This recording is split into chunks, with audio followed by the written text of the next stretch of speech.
Write Night is a talk show with published authors, writers, and content creators discussing both the creative and technical sides of writing,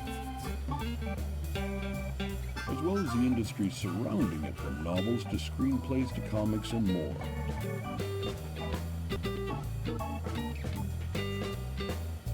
And now, here's your host, author Travis I. Sivart.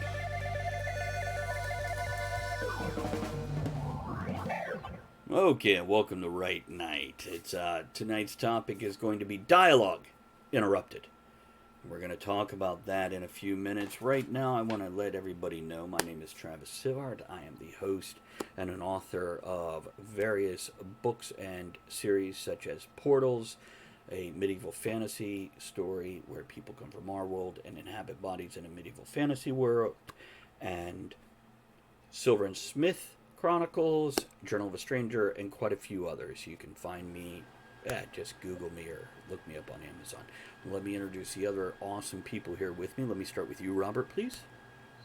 Hey, I am Robert Turk of Wicked Clever Books and Games. I write short stories, poetry, novels. I completely inappropriate Tales of Gander, Snitch the Goblin, Persnickety Jones, Pirates of Undertow, and role-playing games, Purgatory House, Starship Infernum, and coming up the end of April 2021, Goblonia, the role-playing game about goblins sticking it to Titania and taking their city back. And Tara? Hi, my name is Tara Moeller, and I am the Dreamer-in-Chief at Dreampunk Press, full-time editor, and I'm also an author. I write under my own name, mostly novellas of varying genres and non-genres and miscellaneous, and also as E.G. Gaddis, where I use that pen name to write young adult Victorian vampire novels and young adult steampunk. So, Now, the latest of which, Mechanics of Life, came out this month.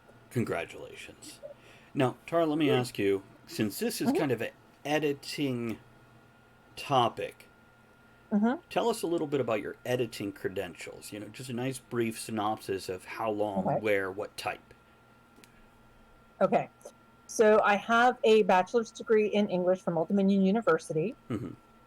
And I have been a technical editor for the United States government, meaning I edit technical documents, copy edit technical documents for 21 years. Okay. I have also been editor/formatter for several small organizations' paper newsletters, particularly the Potomac Rambler for a while.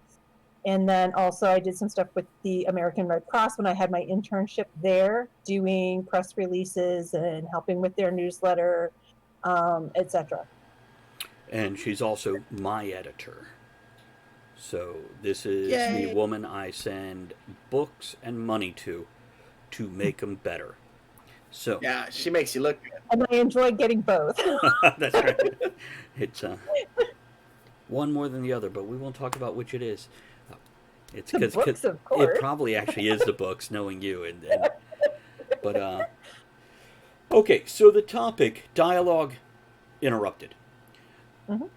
There are certain formatting things in writing, such as punctuation, commas, periods, quotes, semicolons, colons, em dashes, parentheses, that all help break up writing. And in dialogue, quite often the same rules apply, but it feels really weird if you apply them the same, at least to me, it feels weird to apply certain things in dialogue like you would just in a narration paragraph. And I'm speaking more so towards the fiction side of things over nonfiction at the moment, but it would probably apply to both. Now, something before we even get into this, there are different kinds of editors. Yes. Can we talk about that real quick, briefly, and define different types of editors? So there are developmental editors. And they're an editor that they're looking at the overall organization of your piece. whether it's an article, report, manuscript of fiction. Does the organization make sense for what you've written? Okay. And I just recently wrote an article for ACES, which is the National Editing Association here in the United States, and the developmental editor tore it up. Which was fine, because I do know that it was nonfiction. Mm-hmm. And my vision for it had to be shortened because I had a much smaller word count than I thought that I was going to be able to have. And anybody who knows me, I ramble on. I write like I talk. I will ramble on with my writing as much as I do. And when I edited things out, and it was a short time frame, but they said, hey, don't worry about it too much. Send us the draft because we're going to put it through a developmental editor. And when she was done, I mean, it just made a lot more sense for somebody who wasn't working for the government in an editing, because that's what the article was about. From somebody on the inside, the way I organized it made sense. Her looking at it went, nobody knows what this is. We got to lead them into this. We got to lead them into this. We need some explanation here because this doesn't make sense to somebody outside of the government. Okay, so that's a developmental editor. Then that is the developmental editor. When you're talking a fiction novel, they're the ones that's going to go, these seem out of order, or things seem disjointed. We don't know anything about this character that you just dropped in here, and I think we need to know some more about them if they're going to be important. Now, is that the same person that'll be like, where'd they find the gun at? Where'd that come in? Or how did they know Kung Fu all of a sudden? Is that editor? That's a lot of, that can happen at the developmental. Okay. Edit in fiction. What other kinds? Mm-hmm. The next kind, which is what I really do, which is copy edit. Some of that happens at the copy edit because sometimes when you're writing, you're just like, you thought you've already written it in there, or you suddenly have somebody's eye color change and you don't realize it because you made a change and you missed it somewhere. The copy editor can pick that up too. Copy editor is basically going through and they're making sure punctuation, subject, verb, it's all your grammatical stuff and whatnot. When and like I said, in my day job, I'm a copy editor. That bleeds over into developmental editing, okay? Because sometimes I get something, I'm like, okay, this makes sense because it's completely out of order. You need to readjust your paragraph here. A lot of days, like it used to be like when you had time between when something was written to when something was going to be published, which in traditional publishing, you still have that. You'll have, an author will submit something to their agent gets it picked up, and it gets published by that publisher 3 years down the road. This is why.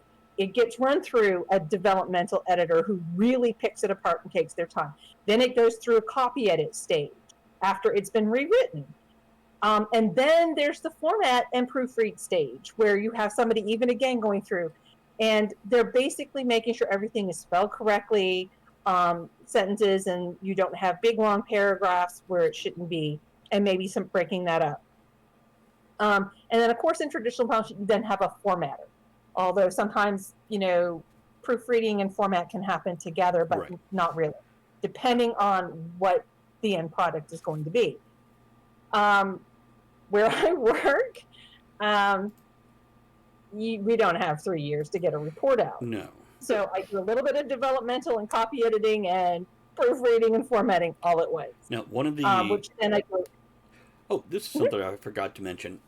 For those of you listening to the podcast, we have a live chat audience in the live stream at twitch.tv/Travis Tavern Talk. So you're going to hear us reading off comments and thoughts from them and interacting with them. For those of you in chat, we may not read every comment. The most relevant or entertaining is what we're going to pick and choose from. But Wordowin just dropped a document up there, a picture of a document, that does go through these with a brief paragraph. Developmental editor, line editor, copy editor, proofreader, acquisition editor. Now there is bleed over in all these things, but and I don't think I might step on my own, put my foot in my mouth here. I don't think somebody pays separate people to do all these things, because man, I just don't have. Mm, Go ahead, Robert. In the published house, yeah. But that's the publishing house paying for it, not. Mm-hmm. Yeah. Now maybe somebody pays for it. Robert, what are you gonna say? right. Well, I was gonna say, I'm lucky enough that my final proofreader is my wife, Mm-hmm. who has her PhD in art education, and it's not editing, but she can pick up and she can catch those things. Like, and I probably should have ran. So my very first book had a glaring error. Travis and I joke about this all the time. I spelled the heading of the word acknowledgments wrong. Spelled it wrong. And nobody caught it. 6 pairs of eyes looked at that book.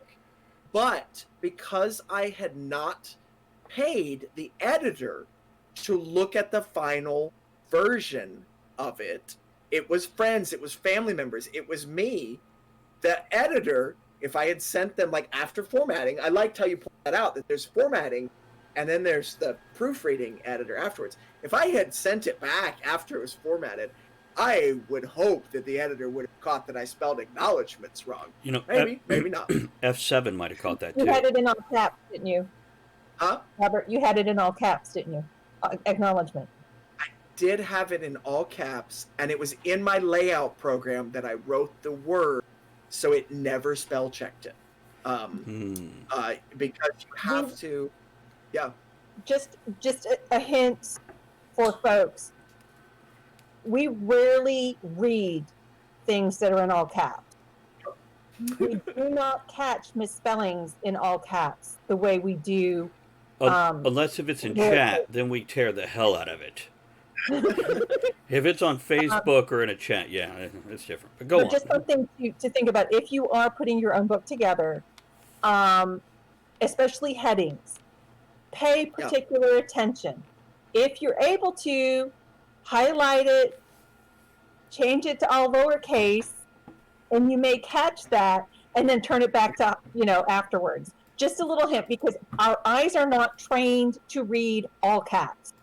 And we do not, and because there's so often there are acronyms that are all capped that aren't spelled, like they're missing a lot. We have trained our brain not to catch those and to accept those. So put it into all lowercase and you will probably catch those little misspellings a lot easier. That's brilliant. That's worth, I don't know what you charge by the minute. Yeah, but that's worth it. I edit naval messages that are done in all caps. Right. And I know people will send things to me and they're like, oh, it's fine. It should be fine. And the division head will go, no, we're sending it to Tara to look. Now, I'm an editor. I will actually catch misspellings. Right. I'll go, there's something wrong, but I won't catch it as a misspelling. I'll go, there's something wrong. So I highlight, turn it, I'm like, oh, it's not spelled here. No, I can spell it right for you. Yeah. But mainly because I've been trained. I mean, I've been doing this for a paycheck for over 20 years. So before that, not always for a paycheck, for even longer time. But for most of us, we're just not trained to catch that. So it's just a little hint, little trick there. Put it into lowercase, and you'll probably catch your misspellings. Robert, in your heading. What were you going to say? Yeah, I think it bears saying, since we're talking about all this, 2 points, 3 points. I'm going to make 3 quick points. 1, spell check is not an editor. Correct. All right? Not an editor. Okay? Spell check will find a misspelled word and change it to another word that is spelled correctly. It may or may not be the word you meant it to be.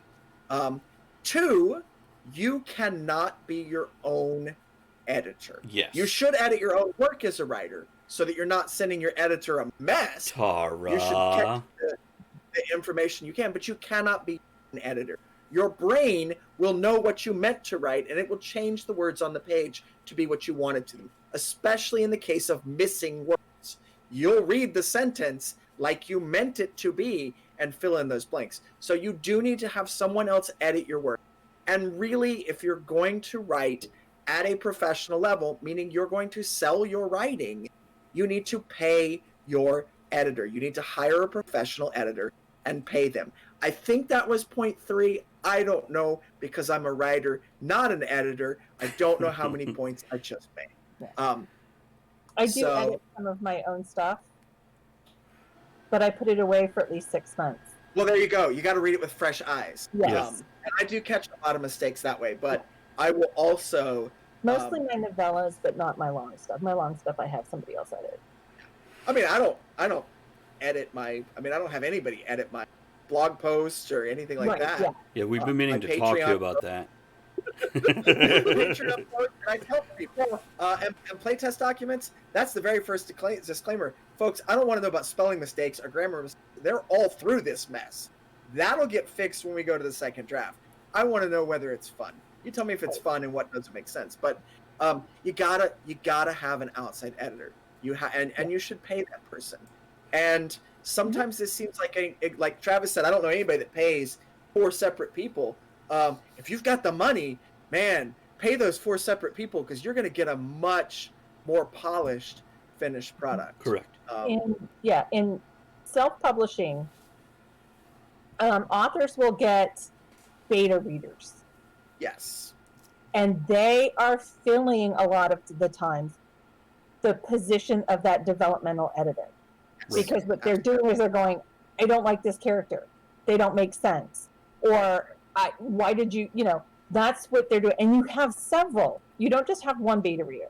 You want upwards of a dozen beta readers if you can do that, because then you have all of this coming back, this feedback, and that can take the place of a developmental editor.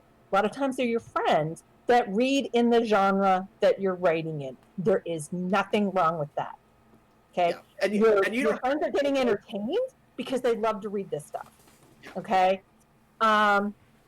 buy them and a then beer. what you do is you give them like the finished product. You give them a free book, an actual, signed finished product. They're happy. Yep. You've gotten something, they've gotten something out of it. So. And I'm saying this not just because I'm the copy editor, but a lot of times in self-publishing, pay for that copy editor. Because they're going to catch some of that developmental stuff that is left over from your beta readers. Mm-hmm. Yes. Okay? And pay them. Yeah. It's not cheap. I know that. But pay them. Okay? Like I said, for my longer stuff that I have somebody, I pay somebody to edit a lot of the time. There are times I don't, and I usually regret it. Yep. I'm going to tack on to there. Your editor is not your friend. They can be a friendly person and with them, but your editor is a business relationship. My very first book, I had a friend, and she's a wonderful friend. She volunteered to be my editor, and she is an editor, or she was an editor, and she gave me a reduced rate on the editing. And I was like, okay, I don't know anybody else that's an editor. You can do this book. But she came back with the comment, I enjoyed this book and seeing how you I enjoyed what you were doing so much, and knowing you as a person and this being your first book, that I may have forgotten to edit some of it. And that's a huge problem. So your editor should not be your friend. It's a business relation. You are paying them to do a job. And you want them to, like my friends aren't going to necessarily tell me. My really good friends will tell me, this chapter sucks. No, you cannot in your children's book have a cold-blooded murder right here on this page out of the blue. And I disagree with them. But my very good friends will say, Robert, this is not your best work. This is why. Go back and fix this. But my editor will point to it and say, this is wrong. This is wrong. This is wrong. Hey, this is really nice. I like what you did here. Don't change this. Now fix this and this and this. Where your friends, they don't do that. I'm going to read a quick comment, then I'm going to drag us back over here to the topic. Mm-hmm. Wordowin says, All that said, I know a writer who only has a copy editor. The copy editor did a fantastic job, but ooh man, I can tell they only had a copy editor. On the other hand, the author has 12 books out and pays the bills. Right. And the Mortowin also comments, I was about to say that's half my stories, in reference to what you were just saying there. So with writing and editing dialogue, we have all these punctuation tools that we can use that feels kind of natural to use in narration. But what about in dialogue? And this could also be, Tara, I sent you a few articles recently. They had a specific term for it. Dialogue bump, is that the term they used? I don't remember. I can't remember. I know these were articles that I went, I really want to know. And like the first half is super, like I know all this is literally elementary school stuff. And then by the time I got to what I want to know, I glazed over on all of it because it's just so much on a topic that it's like dry. And so I tried to glean what I can. So I see you opening your mouth, but let me push us in the direction of in dialogue using colons or semicolons or em dashes or parentheses. Is this a functional thing that every writer should be looking at doing? And also, to keep piling stuff onto the topic here, when you put he said, she said, some are like you put it at the beginning, some you put it at the end, some you bump it back and forth. I love to put small motions in the middle of my thing. The thing they're doing while talking, whether it's gesturing with their hands or drinking their drink or whatever. Okay, Tara, your turn again. Yeah, it depends on how you, a lot of that comes down to the author's voice. I know everyone says, well, that's not quite. Yeah, it is. I have read passages, he said, she said, he said, she said. And they put it all in the same place. I get bored. You start skipping reading them. It's there. See, I remember. You recognize it, but you keep going. Robert Asprin, you familiar with this author? I read a lot of his stuff in my teens, the Myth Adventures and whatnot. He took a break from the myth books, like a 10-year break, came back and wrote another one, and it was that super blocky, simplified style. He had, some personal issues, some health, mental issues, and when he came back, it was all he said, she said, and it grated on me after the really fluid way he did it previously. Yeah. And he's not the only one. There are some big name authors that insist the only thing in dialogue that should not be dialogue is he said, she said, or they said that. And I disagree, but Tara's the editor. So. And like I said, it's going to come down to, in some ways, how the author is writing. Yeah. And one of the things, you have to do it correctly. Okay. See, you got to, because we're on a podcast, she's air quoting correctly. I'm air quoting, sorry, it's just because I can see it, and I was like, what are you calling it? Yeah. In that you shouldn't break your own rules. There are basic things. Everybody knows where you put a period. Some people know where to put a comma. Every 3 weeks to 28 days. Yeah. Oh, is that the podcast we're doing? I'm so confused now. Yeah, I'm the wrong one for this one then too. Anyway, but I am told so frequently that I use too many commas. And I will say, read it out loud to me. And they read it out loud perfectly. I said, where do I take a comma out? And they shut up. Yeah. There is, there was a movement at some point.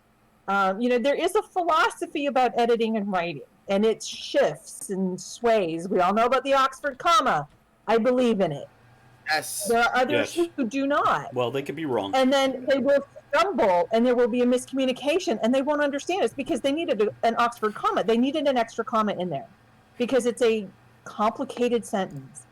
May I jump in And I before know there's a movement for shorter sentences and don't use semicolons. And I'm like, I use semicolons. It is part of how I write and communicate. So So let me jump in real use quick. them correctly, but there are always options for how you do that. Sorry. Before we go too far, I want to talk about two things. First of all, Wordowin Yeah. says you can also use structure as a way to subtly indicate a character's voice. If you're writing Sure. Captain Kirk as acted by William Shatner, you're going to use more commas than somebody else. It's just Yeah. a truth. I would even argue periods, Yeah. but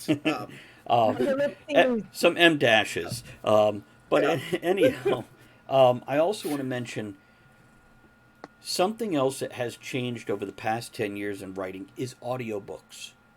And we have so many audiobooks out there and so many people that are reading via audiobooks to write in a way that sounds natural to the character speaking or somebody reading it out loud is very important now, which means the style of punctuating may shift slightly so you can read it out loud and know when to pause for the effect that the author is looking for. Robert, I see you scrunching up your Right. face.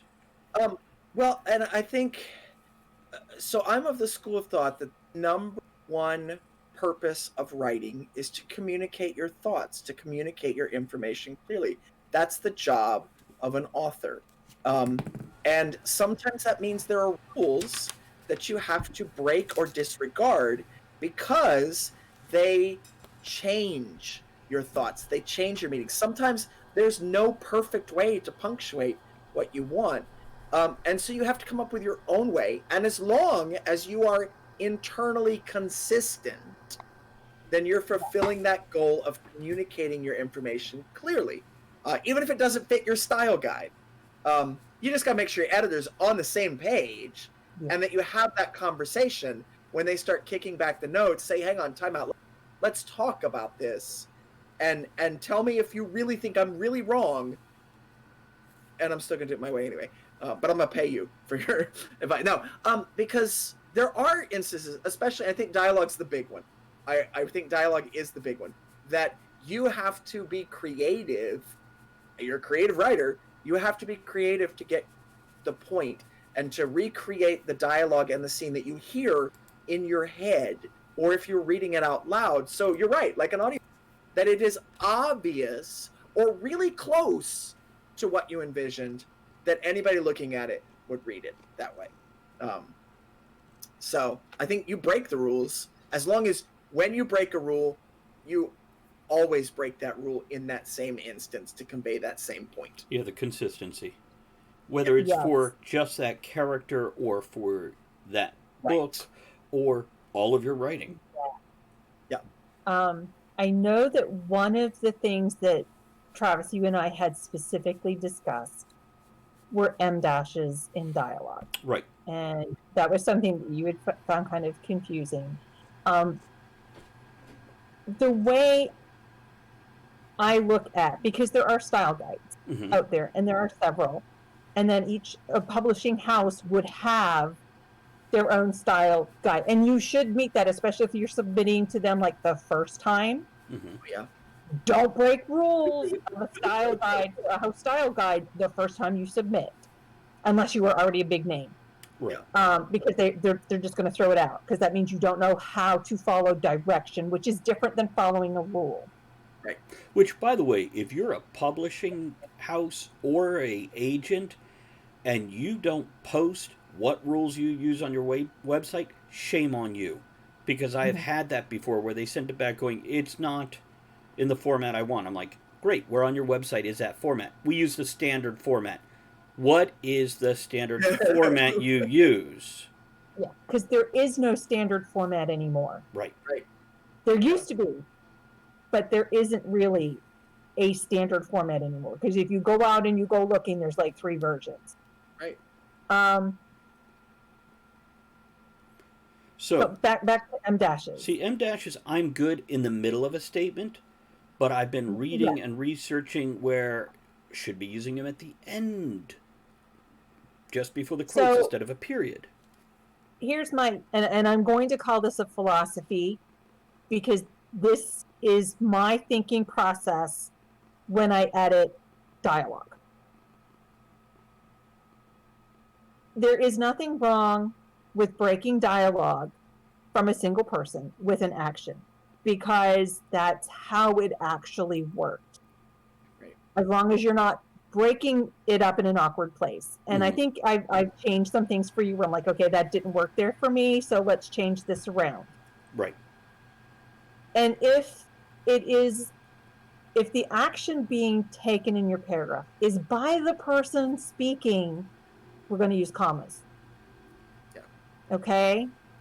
Maybe an ellipsis, maybe, because if they're thinking while they're talking, so they start what they're going to say, we'll put an ellipsis in there if it kind of falls off. See, I think, and then they go a do something while they're hesitation thinking. is ellipses, Exactly.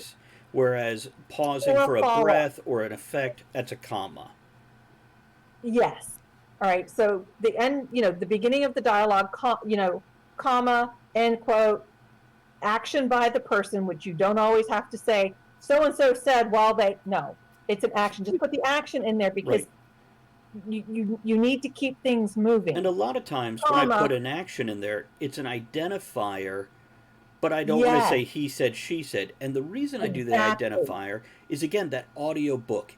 I have listened to audio books where back in the 80s, I'd read books and it'd be a two-person conversation and you knew the quote ended, the next person was speaking, you didn't need he said, she said, and you could go 4 to 6 paragraphs without an identifier. But now in an audio book, a little harder. Yeah, it's a little bit harder. And if you have created differentiating enough voices for your characters in your book, then you can do that. Or maybe it's just one particular character that you're able to put in so that somebody can tell that's them because you've kind of given them a dialect or something. You can do that. But you have to be careful with that too, because then the reader's going to notice that you're only doing it for that one character. Right. Right. Readers are smart. Don't forget that. If you have someone speaking and their dialogue is, what they're saying is interrupted by the action of someone else, the person they're talking to or somebody else, then I will use the M dash because it's broken off. Okay. They weren't thinking, they weren't. And then you start a new paragraph because you're somebody else's action. Yes. Right. Yes. See, full period. And then you can start with they're going to finish what they said. M dash at the beginning to complete what they were going to say, period. See, and I think if they stop and it's a new complete thought because whatever the person did changed what they're saying, you're not going to use that M dash thing. You're going to go, and you'll start with their action or their thinking, their reaction to it, and then what they decide to change it to. It's hard because you have to. It depends on the dialogue. In the 80s, when I was growing up, I did a lot of reading, and I almost never saw M dashes. And as far as I recall, never at the end of, just before a quotation, at the end of a statement or a comment or whatever. Mm-hmm. Even interruptions, as far as I remember, and I could be misremembering, I allow that, they were always ellipses, even if somebody was interrupted. Now, that is changing from what I'm seeing, and I can learn, and I can be taught, and I can change. By the way, Wordowin had a couple comments. For screenwriting, there is a standard format. Unfortunately, there's 2 of them, and God help you if you guess wrong. Then Wordowin says, my rule is that if they're pausing long enough for an ellipse, then I should show why they're pausing. Yes, good point. So, go on, Tara. Yeah. Hold on. Okay. While she's drinking. Heavily. Yeah, I needed to. Come on, I'm trying to stay awake. Robert? I don't know that. So, like, I hear what you're saying about in the 80s. I don't remember seeing M dashes there, but an ellipsis indicates more that it trails. Yes. If it's a sudden stop, that's definitely an M dash. Or they finish their sentence and it's a freaking period or a question mark, right. Or an exclamation point. But yeah, I mean, it's an interruption. I can see Tara wants to say something because she shrinks into her No. turtleneck. She's like waiting to Tara, pounce here. You're the editor. So what happened in the 80s? We got computers. Oh, that's a fair point. People were no longer writing on typewriters. Oh, because you can't do an M dash on a You typewriter. cannot do an M dash on a typewriter. Yeah, there you go. Look at that. The history of writing and editing here on Fight Night with Writers. Yes. Tickle fight. And something that we lost after typewriter. Wordwin says Tara, the snapping editor. Go on. The thing that we lost. But one of the other things that we kind of lost, the interrobang was actually easier to do on a typewriter than, because you have to go looking for it and find it for a computer. In a typewriter, you typed whether it was the question mark or the exclamation point that you wanted, and then you backspaced one and you typed the other over the top to give an interrobang. We've lost that. I mean, you got to understand, I'm old enough that the first short stories that I was writing was on a typewriter. Do you want to define? And my mother got to bring the old manual one home when they got the electric Selectra at her office, and so I'm at home on a manual typewriter typing my first stories. Okay. Do you want to define first? I'll throw it out here. What's an interrobang? Okay. It's an exclamated question. Okay. And I love, you can tell why I love interrobangs too, right? But so the advent of the computer changed that two spaces after a period. I learned 2 spaces after a period. And a lot of people are like, no, don't, you can't. And I'm like, well, it depends on the font you're using. Yes. Mm-hmm. If you're using Times New Roman and you do not put 2 spaces after your period, you can't find that period sometimes. Right. Yeah. Times New Roman is a squished up font. And it has those little serifs, and you're like, is that a period? Is that a comma? That's why, with typewriters, that's why you had 2 spaces. It was in Times New Roman. You couldn't change the font to play with something else. You had one font. One! Only one. That's it, Wordowin. Wordowin put an interrobang into the... Yep. By the way, this interrobang question mark is the statement. So there's old rules, and again, I'm doing my air quotes. There we go. From the time of typewriters, and when everyone switched over to computers, initially everybody followed the same rules, because for the most part, when we first had computers, you had that horrible computer font, and then you had some choices, and then you had choices of a lot of fonts, and then they were able to, change things. And as our writing, I mean, if you go back and you read Bram Stoker's Dracula and how that was written, if Bram Stoker were alive today and wrote that manuscript and submitted it, it would be sent back and told, you do not know how to write. It's true. And how we punctuate has changed with how we write. In the 80s, you didn't see M dashes. It was an ellipsis, and you were like, you kind of had to know whether, from what was going on, whether it was from context you could get it, yeah. Or you really needed context. But back in the 70s and 80s, writing was a little bit more flowery. Yes. There was a little bit more description, a little bit more context given, because you that was the expectation. Modern writing, shorter sentences, they say, fewer commas. And if you're doing shorter sentences, guess what? You don't need as many commas. If you make a big, long sentence that's a complex sentence, it's got a couple of things going on, you need some commas. Right. That's how I write it.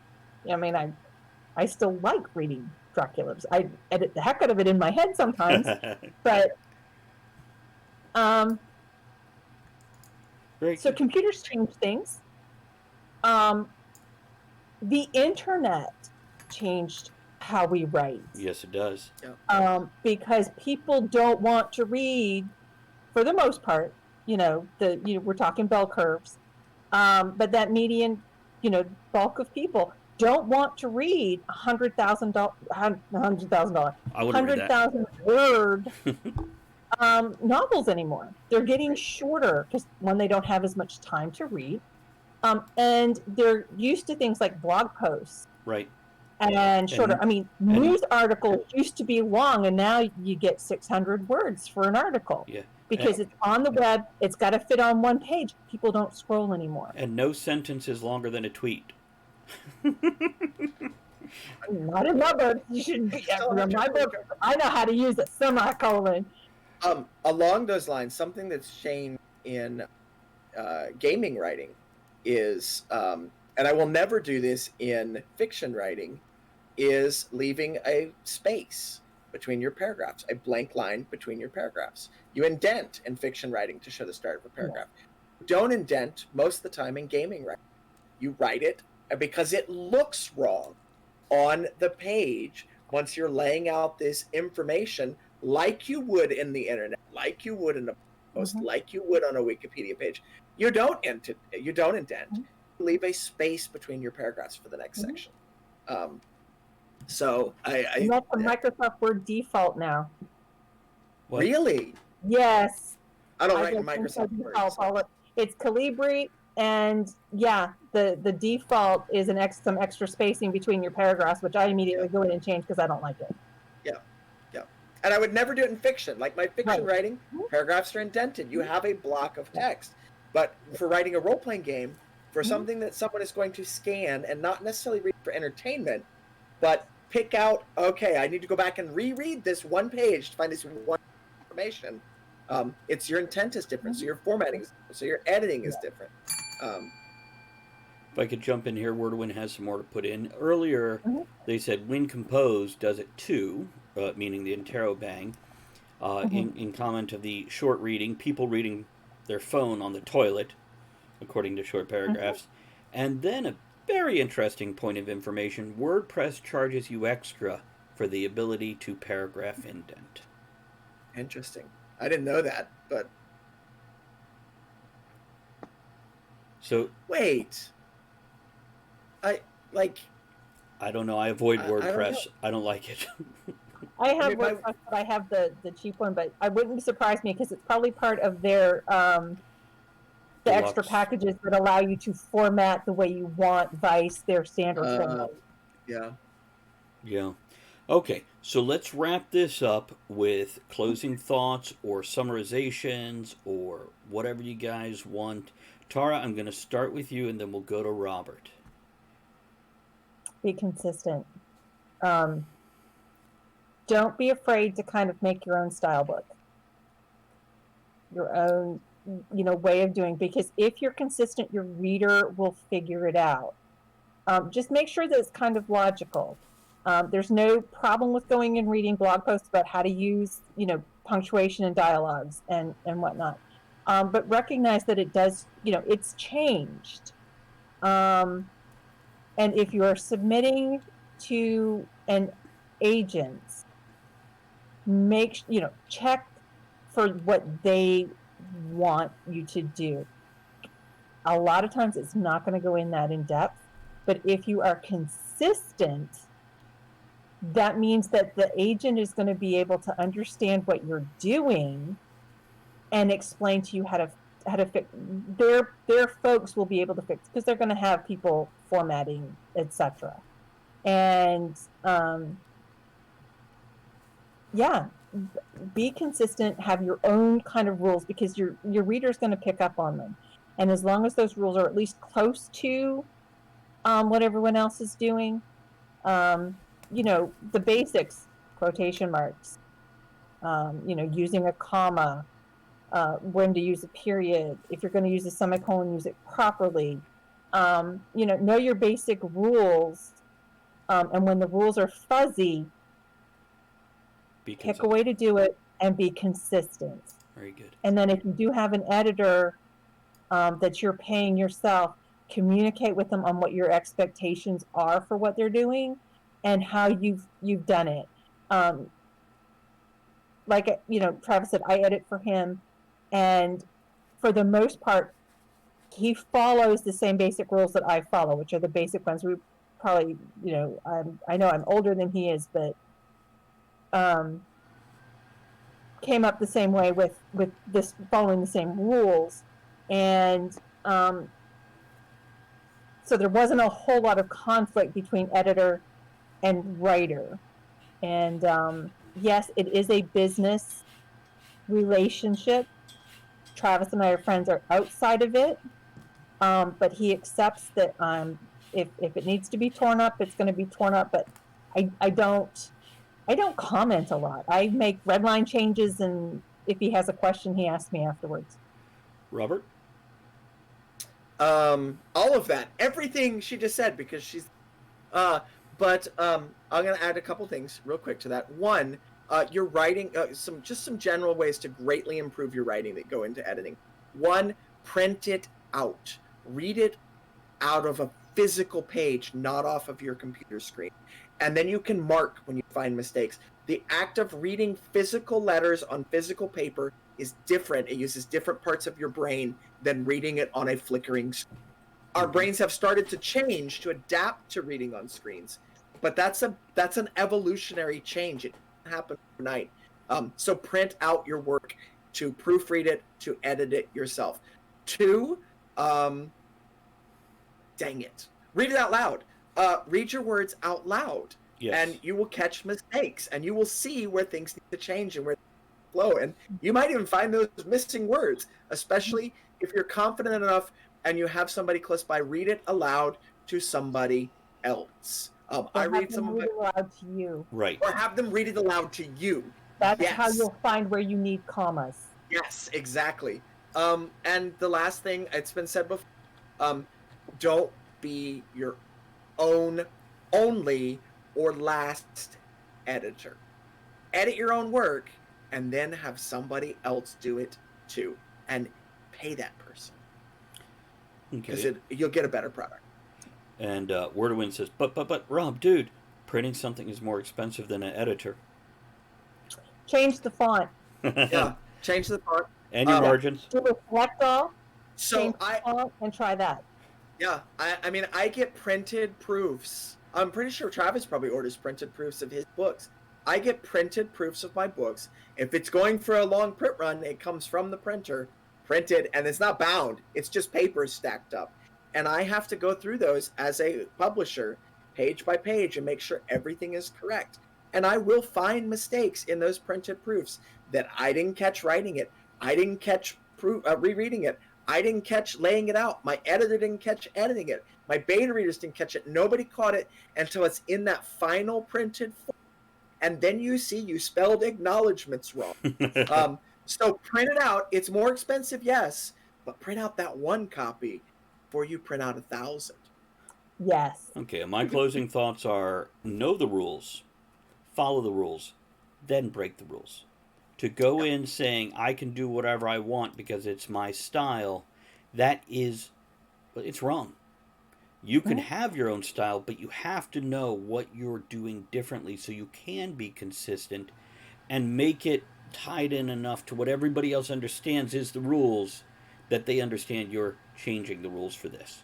Also, to add to that, constantly learn. This is something we just discussed here, where I'm like, I don't remember M dashes, but now we have them, and they want to put them every. Research, learn, be prepared that language is an ever-changing thing, the written word and the spoken word. Yes, it's essential for us to communicate clearly. To do that, we have to communicate in the way people are communicating now, not the way we grew up decades ago. Wordwin says, Tara mentioned changing font. I got into the habit of changing the font with each revision. That will make you read it differently, more clearly. I think that's all the notes Clever. I have. So, And That's if clever. you do that, change the font thing. Don't change if you're using, say, Times New Roman, which is a serif font, which means it has those little taggy things. When you change it to another font, like choose Arial, which is a sans serif font. Yes. Okay, because if you change it from Times New Roman to Deja Vu, it's going to look a little fatter, but it's not going to really look different. If you change it to Arial, which is actually an easier font to read online as well, because it'll look like crap printed. Yeah, it will. But online, if you're not willing to, if you can't afford to print it out, it changes the font so you see the words and your brain looks at them differently. I'm pretty sure we all know to change it to Comic Sans and email it to everybody in a not blind carbon copy. That's Comic the rules. Sans. Comic Sans is an all cap font. Remember, we said you don't. I know it's so easy to edit. That's all I have to say. Okay, let's do some closing stuff here. If you guys have, any of you listening to the podcast, have any comments, questions, or ideas or thoughts about this topic, feel free to email us at writenightshow@gmail.com. That's write, WRITE, night, NIGHT, show@gmail.com. Also, if you want to hear certain topics discussed, let us know what those are, or if you just want to announce your book coming out or other things, you can email us about that so we can comment on that too. I want to thank everybody who has supported this podcast and the live stream that we do live on air with a interactive chat audience at twitch.tv/Travis Tavern Talk, where I also do live streaming of my writing of novels. And thank everybody for supporting the channel with bits, subs, buying merchandise, hosting, rating, as well as on Patreon and PayPal. You guys are awesome. Let's get some closing music and boogie our way out.